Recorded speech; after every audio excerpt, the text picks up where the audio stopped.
that it's dangerous, sin is dangerous, and sin is destructive. Now, I don't know how many times you've heard me say this from the pulpit in the context of worship, but and by the way, if I'm wrong about this, in private, would you send me an email or schedule an appointment with me and say, you are really self-deceived? But I don't see myself as a highly confrontational, hellfire and brimstone kind of guy. Like I said, if I'm wrong about that, please set me straight. But the effect of sin present amongst Israel and Achan is dangerous and it's destructive. And in order to deal with it, it's going to require God's assistance and God's grace. Carol asks to be thankful for God's grace being present here. One of the issues that's present here is that Israel has no future unless Israel fixes this problem and drinks in God's grace. By the way, I would say on an individual basis, that's probably true for you and me. Therefore, there is no sweeping Achan's sin under the carpet. That's one of the things. Okay, so we've had a sin. Okay, something's wrong, Lord. And God says, that's not how it's going to work. You're going to have to get the thorn out. The splinter has to come out. We've got to fix this. I know you're sorry that you got defeated, but we got to fix the wound. We got disease going on. And to fail to do so is just going to mean you're going to lose more. There are going to be more setbacks. And then we come to verses 8 and 9. Joshua is confronted with this. Joshua is overwhelmed with doubt. The day before, he had no doubts. Like the people, he was confident. He knew that God was faithful. He knew that God had ability. And God, it looks to me like you've broken your covenant. It's like you've broken the contract that you've made with us.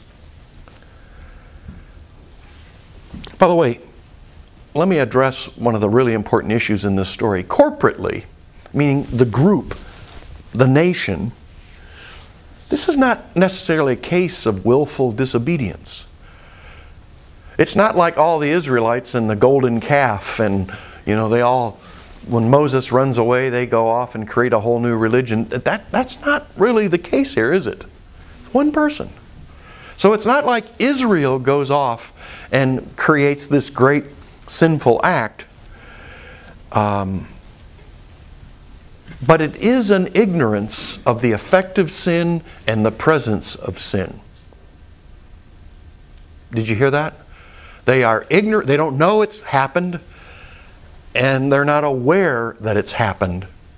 So there's an ignorance of sin's presence and the awareness that there's something going on here. But God's response, notice at this point, is not to destroy everybody. That's an important thread in this story.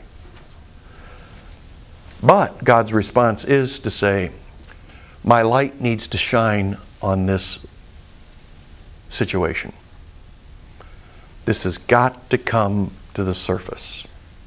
We've got to know what's going on. And there is no going away from that. Okay. There's this interesting thing in here. How many pastors, including this one, have you been associated with? How many church leaders, how many leaders of the people of God who have said, I don't want you to pray? Have you ever heard that very often? Don't pray. So Joshua's on his knees crying out to God, and God says, by the way, I don't want to hear your prayers. Get up off your face.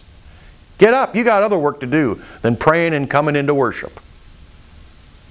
That is an extraordinary thing. Get up. I have no use for your prayers right now.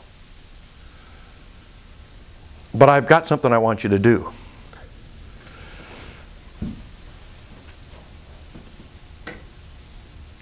there's something rotten and it's in the wood pile and it needs to be taken care of. There's some devoted things. Now, how many know, do any of you know the story on the devoted things? Anybody? Yeah, throw it up here, counselor. Back when they were doing the Ark of the Covenant and things like that, God set apart certain items. Among them was the Urim and the Thummim. Right. And they put them inside a breast. They built a special vest and pockets for them. Right. And it was a divination tool that was to be used for godly purposes. Thanks. If you want the details, ask Brad. I don't do details. I use words like stuff. Okay, and but Brad's right on. There were instructions given. So when you possess the land, there's things that you can take and there's things that are devoted to God. Don't confuse the two.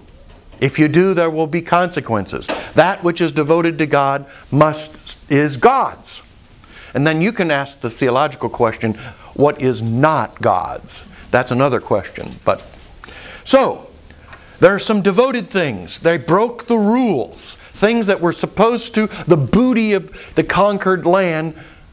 Achan goes, man, that looks nice. Who's going to miss an S-Class Mercedes here? Let's just pull that on in.